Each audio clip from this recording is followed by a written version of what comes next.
Hello students, ये video सिर्फ MP board के स्टूडेंट्स के लिए है जिनका मैथ्स में 3 डायमेंशनल ज्योमेट्री जो चैप्टर है वो रह गया है, तो वो अपन आज कंप्लीट करेंगे। अगले 2-3 दिनों के अंदर आपका ये जो चैप्टर है वो हम ख़त्म करेंगे। शुरू करते हैं सबसे पहले कि 3 डायमेंशनल ज्योमेट्री मतलब क्या। एक ज्योमेट्री हमने पढ़ी है पहले भी, क्या होती थी, लाइन, एंगल, प्लेन, ये सब। अब यहाँ पर हम जो भी कैलकुलेशन करेंगे, जो भी हम किसी भी चीज़ को कैलकुलेट करेंगे, किसी भी वैल्यू को कैलकुलेट करेंगे, तो वो हमेशा 3 डायमेंशनल स्पेस को कंसिडर करके ही की जाएगी। जैसे लाइन की लेंथ हम पहले निकालते थे, तो लेंथ हमेशा क्या होता है, 2 डायमेंशनल फिगर होता है, तो वो हम यहाँ पर कैलकुलेट नहीं करेंगे। हम यहाँ पर कैलकुलेट करेंगे एक ऐसी लाइन की लेंथ जो तीनों डायमेंशन के अंदर फैली हुई है। शुरू करते हैं 3 डायमेंशनल ज्योमेट्री के अंदर। सबसे पहली चीज़ हमको पढ़नी है डायरेक्शन रेशोज और direction cosines of a line. शुरू करते हैं सबसे पहले डायरेक्शन कोसाइन से। डायरेक्शन कोसाइंस ये वेक्टर्स में भी पढ़ा है। वेक्टर्स में हम क्या बोलते थे, डायरेक्शनल कोसाइन मतलब वेक्टर के लिए हमारा वो जो कोई भी वेक्टर है, जो एंगल वो बना रहा है हमारा एक्स एक्सिस, वाई एक्सिस और जेड एक्सिस की पॉजिटिव डायरेक्शन के साथ, उनका कॉस अगर हम लेते थे तो उसको हम बोलते थे डायरेक्शन कोसाइंस। अभी अगर हम बात करें, जैसे मान लें ये हमारी एक्स एक्सिस, ये वाई एक्सिस और ये जेड एक्सिस, और सपोज ये एक लाइन है ना, ये लाइन को नाम दे देता हूँ मैं ओ पी। क्लियर। अब देखो ये एक्स एक्सिस के साथ कितना एंगल बना रहा है, सपोज ये अल्फा है, वाई एक्सिस के साथ बीटा एंगल और जेड एक्सिस की पॉजिटिव डायरेक्शन के साथ गामा एंगल। तो जो कॉस अल्फा होगा और जो कॉस बीटा होगा और कॉस गामा होगा, इन तीनों को बोला जाता है direction cosines. Cos alpha represented by l, cos beta represented by m and cos gamma represented by n. तीनों का रिप्रेजेंटेशन भी पता चल गया, एल, एम और एन से रिप्रेजेंट किया जाएगा। साथ ही साथ इन तीनों के बीच में एक रिलेशन होता है, वो क्या होता है, that l square plus m square plus n square should be equals to 1। तीनों डायरेक्शन कोसाइंस के स्क्वायर का जो सम होता है वो किसके इक्वल होता है, 1 के इक्वल होता है। अब देखो, अगर अब आपको बोल दिया जाए कि भैया एक लाइन है जो एक्स वाई जेड एक्सिस से कितने एंगल बना रही है, 90 डिग्री, 60 डिग्री, 30 डिग्री, तो उसके डायरेक्शन कोसाइंस निकालो। तो क्या होगा, देखो एल वाला क्या होता है, कॉस अल्फा, और पहला एंगल कितना दिया था, 90 degree, means cos 90 degree equals to 0। तो पहला को डायरेक्शन कोसाइन क्या आ जाएगा, 0। अगर दूसरा एंगल क्या दिया था, 60 डिग्री, मतलब वाई एक्सिस के साथ 60 degree, means m will be equals to cos 60 और कॉस 60 की वैल्यू 1/2। सिमिलरली अगला एंगल दिया था 30 डिग्री, कॉस 30 कितना होता है, √3/2, तो एन की वैल्यू कितनी हो जाएगी, √3/2। ऐसे अगर आपको 2 मार्क्स में क्वेश्चन पूछा जाता है या 1 मार्क्स में कि लाइन का डिफरेंट एक्सेस के साथ एंगल दे दिया जाए, एक्स वाई और जेड के साथ, और आपसे पूछा जाए कि इनकी डायरेक्शन कोसाइंस निकालो, तो क्या करो, सीधे जो एंगल्स दिए हुए हैं उनका कॉस ले लो, that will be the direction cosines. उल्टा भी कर सकता है वो कि डायरेक्शन आपको डायरेक्शन कोसाइन दे दे और एंगल पूछ ले, तो उसका कॉस इनवर्स आप निकाल सकते हैं। नेक्स्ट चीज़ हमारे पास आती है डायरेक्शन रेशोज। क्या होती है नेक्स्ट चीज़, डायरेक्शन रेशोज। डायरेक्शन कोसाइन हमने पढ़ लिया, नेक्स्ट है हमारे पास डायरेक्शन रेशोज। डायरेक्शन कोसाइन हमको क्या रिप्रेजेंट करता है कि वो पर्टिकुलर एक्सिस के साथ कितना एंगल बना रहे हैं। क्या कर रहे हैं, पर्टिकुलर एक्सिस के साथ कितना एंगल बना रही हैं। अब अगर हम बात करें डायरेक्शन रेशियोज को कैलकुलेट कैसे किया जाए, है ना, डायरेक्शन रेशियोज होते क्या हैं, उनको कैलकुलेट कैसे किए जाए। तो डायरेक्शन रेशियोज जो आपके होते हैं वो जो उस पर्टिकुलर लाइन की डिस्टेंस अपॉन एक्स एक्सिस पे है तो एक्स, वाई है तो वाई और जेड पे है तो जेड, वो कितना आएगा, वो उसको होता है डायरेक्शन रेशियोज। तो मान लो कि सपोज कोई लाइन के डायरेक्शन रेशियोज है ए, बी और सी। कोई लाइन के डायरेक्शन रेशियोज क्या है, ए, बी और सी। ए किसका, एक्स के रिस्पेक्ट वाला, बी वाला वाई और जेड वाला सी। ठीक है, उस कंडीशन में l upon a is equals to y upon b is equals to z upon c. ये पूरा रेशियोज क्या होता है, इक्वल, और इसीलिए इसको नाम क्या दिया हुआ गया है, डायरेक्शन रेशियोज, और इसको बोल देते हैं हम कुछ कांस्टेंट, मान लो के। क्लियर है क्या। यहाँ से हमको एक और चीज़ क्या पता है कि l square, m square, n square तीनों का सम तो 1 होता है। यहाँ से आपके पास के की वैल्यू कितनी मिल जाएगी, +-1 अपॉन √a² + b² + c²। ये डेरिवेशन काम का नहीं है इसलिए स्किप किया। सीधे आपको यहाँ से के की वैल्यू मिल गई, तो ए की वैल्यू भी कितनी मिल जाएगी यहाँ से, देखो जरा, L × √a² + b² + c²। Clear. यहाँ से बाकी सारी चीज़ें भी वैल्यूज़ कैलकुलेट कर सकते हो। अगर आपको एक जनरल फॉर्मूला पूछा जाए कि भैया हाँ डायरेक्शन रेशोज दिए हुए हो, डायरेक्शन कोसाइन निकालो, तो क्या करेंगे, क्या है, डायरेक्शन रेशोज से डायरेक्शन कोसाइन निकालना, मतलब L की वैल्यू निकालना, तो वो कितना हो जाएगा, +-a upon √a² + b² + c²। Similarly अगर आपको b निकालना हो तो कितना हो जाएगा, एल के बाद एम निकालना हो तो कितना हो जाएगा, plus minus b upon under root a square plus b square plus c square, और एन निकालना हो तो क्या हो जाएगा, plus minus c upon under root of a square plus b square plus c square, जहाँ पर ए बी सी क्या है उस पर्टिकुलर लाइन के डायरेक्शन रेशोज हैं, और एल एम एन क्या है उस पर्टिकुलर लाइन के डायरेक्शन को साइन से। अब अगर आपसे पूछा जाए कि भैया डायरेक्शन कोसाइंस, ये तो अगर आपको लाइन के एंगल्स पता होंगे तो आपने निकाल दिया कि भैया इतना एंगल है तो ये। अब अगर आपको लाइन के एंगल ना देने की बजाय लाइन के कुछ पॉइंट्स दे दिए जाए, सपोज कि एक लाइन है जो इन पॉइंट से पास हो रही है x1, y1, z1, और जैसे मान लो ये लाइन है PQ, ये एक लाइन है x2, y2, z2, ये एक लाइन है जो कि इन दोनों पॉइंट से पास होती है। अब आप उसके डायरेक्शन कोसाइन कैसे निकालेंगे, उसके डायरेक्शन कोसाइन निकाले जाते हैं, देख लो फॉर्मूला सीधा, L जो होता है वो किसके इक्वल होता है, x2 minus x1 upon PQ के। PQ क्या है जहाँ पर, P से Q तक की डिस्टेंस, तो डिस्टेंस फॉर्मूला लगा के PQ की वैल्यू भी निकाल लो और यहाँ पे पुट कर दो, under root of x2 minus x1 square plus y2 minus y1 square plus z2 minus z1 का स्क्वायर। क्लियर। यहाँ से इस तरह से हम L निकालेंगे, M निकालने के लिए क्या करेंगे, M is equals to y2 minus y1 upon PQ and N is equals to z2 minus z1 upon PQ। आसान तरीका क्या है, पहले x1 y1 z1 से आप PQ निकाल लो, उसके बाद L M N की वैल्यू कैलकुलेट कर लो। इसके लिए क्वेश्चन चलो मैं करवा देता हूँ। एक लाइन है जो इन दो पॉइंट से पास हो रही, पॉइंट्स में लिख देता हूँ -2, 4, -5 और पास होती है वो लाइन 1, 2, 3 से। ये दो पॉइंट है जहाँ से लाइन पास हो रही है, आपको इसके डायरेक्शन कोसाइंस कैलकुलेट करने हैं। तो कैसे निकालोगे, सबसे पहले एक पॉइंट अगर ये P और ये Q है तो P Q की डिस्टेंस निकाल लो, कितनी होगी, under root x2 minus x1 का स्क्वायर मीन्स 1 माइनस -2 1 प्लस 2 का square plus y2 minus y1 means 2 minus 4 का square and z2 minus z1 means 3 minus -5 minus plus 3 plus 5 का स्क्वायर। इसको अगर आप सॉल्व करोगे तो कितना आएगा, 3 का स्क्वायर 2 माइनस 4 मीन्स -2 का स्क्वायर 3 प्लस 5 मीन्स 8 का स्क्वायर, 3 का स्क्वायर 9, 2 का स्क्वायर 4, 8 का स्क्वायर 64, ये आ जाएगा अंडर रूट ऑफ 77। ये तो आई आपकी PQ की लेंथ, लेकिन आपको निकालना क्या है अभी, L M और N। तो L कितना हो जाएगा, x2 minus x1 upon PQ।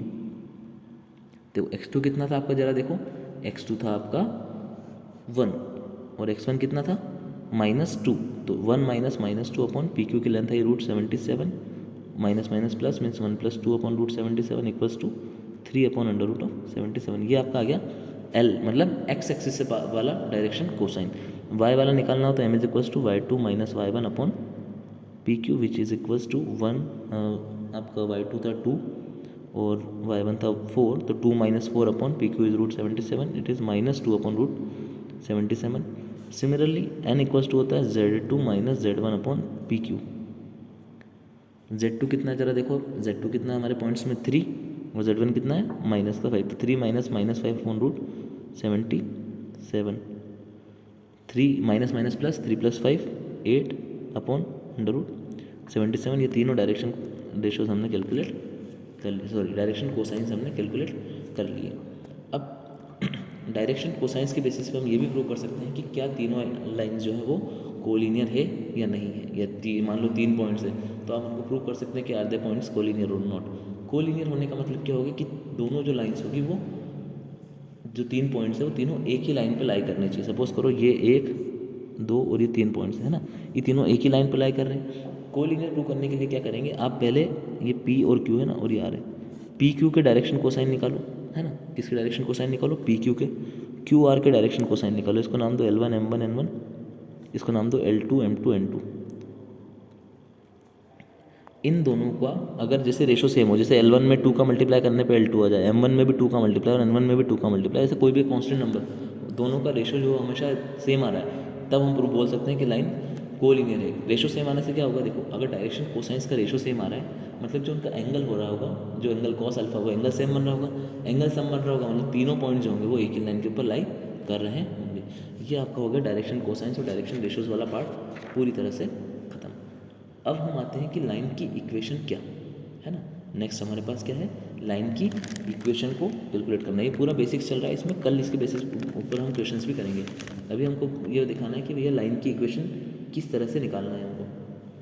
तो 10th में हमने जो लाइन पढ़ा था 2 डायमेंशनल ज्योमेट्री में, वहाँ पर आप क्या करते थे, point slope form, 2 point form, इस तरह से लाइन की इक्वेशन निकाल देते थे। वहाँ पर हमारा जो लाइन होती है वो सिर्फ 2 डायमेंशनल स्पेस में लाइन करती थी, मतलब या तो x1 y1 होगा और एक x2 y2 होगा, सिर्फ 2 डायमेंशन में हमारे पास लाइन थी। अब क्या है, हमारे पास x1 y1 के साथ z1 भी है, x2 y2 के साथ z2 भी है। हमारी जो लाइन है वो तीनों डायमेंशन में फैलनी शुरू हो चुकी है। तो हम इसको क्या करेंगे, अब थोड़ा सा मॉडिफाई करेंगे, जो हमने अभी तक पढ़ा है उसको, जो हमने अभी तक पढ़ा है उसको मॉडिफाई करेंगे। और यहाँ से हम लाइन की इक्वेशन जो 3D में लिखेंगे वो क्या होगी आपकी, लिखिए लाइन की इक्वेशन वेक्टर फॉर्म में भी हो सकती है और कार्टेशियन फॉर्म में भी हो सकती है। तो पहले वेक्टर वाली लिख लेते हैं, इक्वेशन ऑफ लाइन। तो पहला लिखते हैं वेक्टर फॉर्म में। वेक्टर फॉर्म में लाइन की इक्वेशन दी जाती है, line r is equals to a plus lambda b के बराबर। Lambda is a constant parameter जो कि इस पॉइंट वेक्टर की पोजीशन को बताएगा। क्या मिली लाइन की आपके vector equation, a plus lambda b। अब आप बोलोगे sir what is this b, what is this a और b ये दोनों चीज़ें हैं क्या। तो देखो समझें इसको हम, ये आपका कोऑर्डिनेट सिस्टम इधर से शुरू कर देते हैं, x y z है ना। ये कोई एक लाइन है जिसकी इक्वेशन आपको निकालनी है ना, ये कोई लाइन है जिसकी इक्वेशन आपको निकालनी है। तो मैंने क्या करा, कोई एक पॉइंट लिया a है ना, ये एक पॉइंट लिया a, ये एक पॉइंट लिया p, यहाँ से इस लाइन को ज्वाइन किया, इस वेक्टर को नाम दिया a और इस वेक्टर को नाम दिया r वेक्टर है ना। आपको कौन सी लाइन की इक्वेशन निकालनी है, ओ पी की। किसकी इक्वेशन निकालनी है, ओ पी की। उसके लिए मैंने क्या करा, एक पॉइंट लिया a जिससे ये लाइन पास हो रही है, उस पर्टिकुलर पॉइंट पे वेक्टर था a है ना। और ये जो लाइन है वो कहाँ से पैरेलल होगी, इस b वेक्टर एक है उससे पैरेलल एक वेक्टर बन गया आपका ए पी। आर क्या बोला हमने, पोजीशन वेक्टर किसका, पॉइंट P का, जिसकी इक्वेशन हमको निकालनी है। क्लियर है ना। तो हमको यहाँ से इक्वेशन क्या मिल गई, that r is equals to a plus lambda b। इसके डेरिवेशन की हमको ज़रूरत नहीं है। अगर इसी इक्वेशन को हमको कार्टेशियन फॉर्म में लिखना हो, किसमें, कार्टेशियन फॉर्म में, तो उसको कैसे लिखेंगे, हम लिखेंगे x minus x1 upon a is equals to y minus y1 upon b is equals to z minus z1 upon c। यहाँ पर x1 y1 और z1 ये तीनों चीज़ें क्या है, आर पॉइंट्स। कोई भी एक पॉइंट है ना, जैसे एक पॉइंट आपको दिया हुआ रहेगा x1 y1 z1, जैसे मान लो दे दिया उसने कि एक पॉइंट दिया हुआ है और उसके क्या दिए हुए हैं, direction ratios. A B C क्या होता है, direction ratios of that particular line.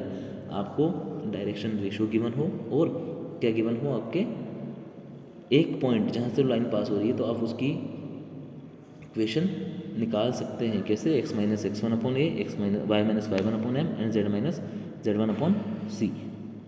अब अगर डायरेक्शन कोसाइन दिए हो तो क्या, डायरेक्शन कोसाइन दिए हुए हों तो भी लाइन की इक्वेशन इसी तरह से निकाली जाती है। बस ए बी सी की जगह क्या आ जाता है, एल एम और N. X minus x1 upon L equals to y minus y1 upon M is equals to z minus z1 upon N. यहाँ पे एल एम एन तो आपको पता ही है अब कि डायरेक्शन कोसाइंस होते हैं। तो डायरेक्शन रेशो दिए जाए या डायरेक्शन कोसाइन दिए जाए या फिर वेक्टर फॉर्म में निकालने हो, हम उसकी इक्वेशंस को कैलकुलेट कर सकते हैं जब एक पॉइंट मिनिमम दिए गिवन होना चाहिए, एक पॉइंट और एक या तो डायरेक्शन रेशो या डायरेक्शन कोसाइन दिया होना चाहिए।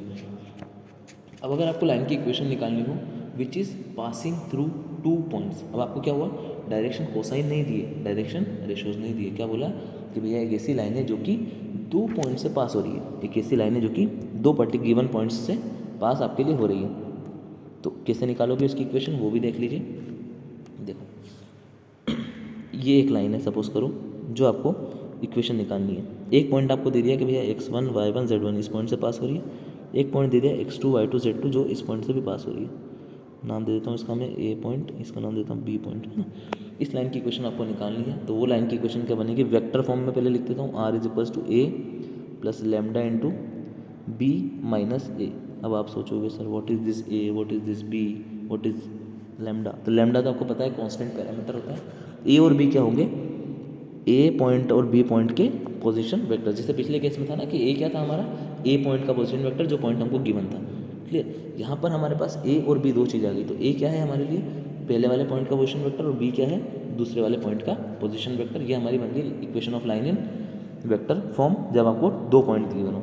अब इसी केस में अगर आपको कार्टेशियन फॉर्म में बनानी है तो क्या करोगे, सॉरी एक्स माइनस, ऊपर वाला चीज़ हमेशा सेम रहेगी, एक्स माइनस एक्स वन, इधर से वाई माइनस वाई वन और इधर पे जेड माइनस जेड वन, जो पहले वाले केस में थी वही यहाँ पर भी रहेगी। बस अपॉन में वहाँ पर क्या रहता है, डायरेक्शन रेशियोज या डायरेक्शन कोसाइन जो भी गिवन हो। अगर हमको नहीं गिवन है तो हम क्या करेंगे, 2 पॉइंट से सीधे x2 माइनस एक्स वन लिख दो, यहाँ पर लिख दो y2 माइनस y1 और यहाँ पर लिख दो z2 माइनस z1। क्लियर, ये हमारा लाइन का कार्टेशियन इक्वेशन, कार्टेशियन फॉर्म में इक्वेशन बन के जब 2 पॉइंट के फॉर्म में लाइन गिवन हो। नेक्स्ट आता है एंगल बिटवीन द लाइन्स, है ना, आखिरी कॉन्सेप्ट है लाइन का। तो ये लाइन का कॉन्सेप्ट जैसे खत्म होता है ना, शॉर्टेस्ट डिस्टेंस एक और रहता है एंगल और डिस्टेंस बिटवीन लाइन, तो ये हम देख लेते हैं। उसके बाद प्लेन जो होगा वो हम कल के लेक्चर में तो हम लाइंस के ऊपर क्वेश्चन करेंगे, उसके बाद जो लेक्चर होगा उसमें हम प्लेन के बेसिक्स पढ़ेंगे और प्लेन के क्वेश्चंस करेंगे। अभी हमारे पास आता है कि एंगल बिटवीन द लाइंस, कोई भी 2 लाइन है उनके बीच में एंगल किस तरह से निकाला जाए, 2 लाइंस के बीच में एंगल किस तरह से कैलकुलेट किया जाए। तो angle between the lines is given by cos theta, है ना, एंगल तो थीटा ही रहेगा लेकिन हमारे पास क्या मिलेगा, कॉस थीटा मिलेगा, और वो किसके इक्वल मिलेगा, under root of a1 a2 plus b1 b2 plus c1 c2 divided by under root of a1 square plus b1 square plus c1 square into under root of a2 square plus b2 square plus c2 square. यहाँ पर a b c क्या है, model लिखाना पड़ेगा, a b c are a1 a2 a1 b1 c1 जो है वो line पहली वाली लाइन के डायरेक्शन रेशियोज, और a2 b2 c2 are direction ratios of second line.